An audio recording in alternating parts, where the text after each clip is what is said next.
Hallo ihr Lieben, heute erzähle ich euch die Geschichte von Heduda. Heduda war ein ganz besonderes Wesen, doch er wusste nicht, wer oder was er war. Diese süße Geschichte stammt aus dem Kinderbuch Heduda, von John Blake geschrieben und von Axel Scheffler illustriert. Ich kann kaum erwarten, euch zu erzählen, was passiert. Seid ihr bereit? Dann los geht's. Bin ich ein Affe? Ein Koalabär? Oder vielleicht ein Stachelschwein? Diese Fragen stellte er sich jeden Tag. Auch wo er wohnen sollte, war ihm ein Rätsel. In eine Höhle? In einem Nest? Oder vielleicht sogar in einem Spinnennetz?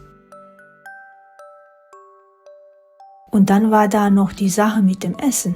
Heduda fragte sich, soll ich Fisch essen, Kartoffeln oder lieber Würmer? Und warum nur? Warum hatte er so große Füße? Sind sie vielleicht zum Wasserskifahren da? Oder als Sitz für kleine Mäuse? Vielleicht könnten sie ein Regenschutz sein. Heduda fühlte sich oft unsicher, weil er nicht wusste, wo er hingehörte. Das ist wie bei Kindern, die manchmal nicht wissen, ob sie etwas gut können oder ob sie zu jemandem passen. Aber Heduda gab nicht auf. Er schaute sich um und beobachtete die Tiere im Wald. Als er die Vögel sah, die in den Bäumen wohnten, dachte er, ich werde auf einem Baum wohnen. Und als er die Eichhörnchen Eicheln essen sah, dachte er, ich werde auch Eicheln essen. Aber eine Sache blieb ein Rätsel. Wozu hatte er diese großen Füße? Eines Tages geschah etwas Aufregendes. Auf der Waldlichtung herrschte große Unruhe. Die Kaninchen rannten aufgeregt umher und riefen, Heduda, du musst sofort herunterkommen. Da hinten kommt das lange Luder. Lange Luder? Wer ist das? Fragte Heduda neugierig. Doch die Kaninchen waren viel zu erschrocken, um zu antworten. Sie verschwanden blitzschnell in ihren Löchern. Heduda blieb oben auf seinem Baum sitzen, knabberte an einer Eichel und dachte über seine Füße nach. Da raschelte es im Gebüsch und Lange Luder tauchte auf. Es war ein gefährliches Tier mit Zähnen scharf wie Glassplitter und Augen, die so flink waren wie Flöhe. Sie schlich um die Kaninchenlöcher, aber keines der Kaninchen wagte es, herauszukommen. Als Lange Luder Heduda im Baum entdeckte, begann sie hinaufzuklettern. Die Kaninchen zitterten vor Angst. »Hallo«, rief Heduda freundlich. »Bist du ein Dachs?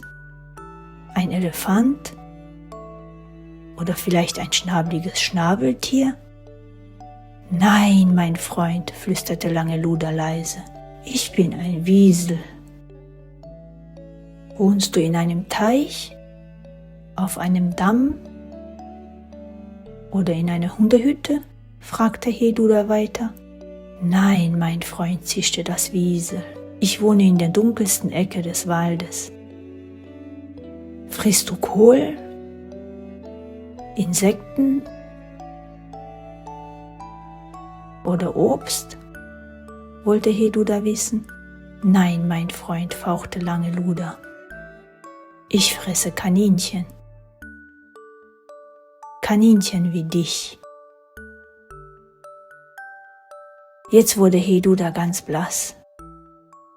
»Bin ich ein Kaninchen?« fragte er ängstlich. Lange Luder nickte, leckte sich die Lippen und sprang.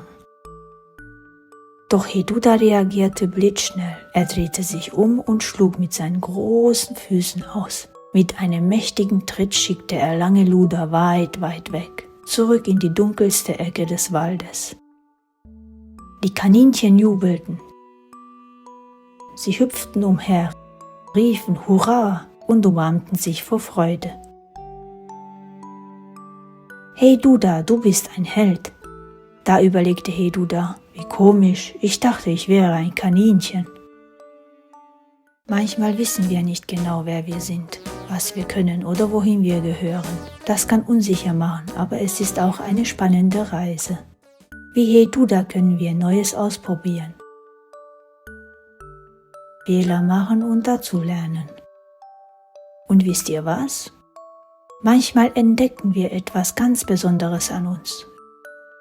Wie Hey Duda, der gelernt hat, dass seine großen Füße ihn nicht komisch, sondern besonders machen.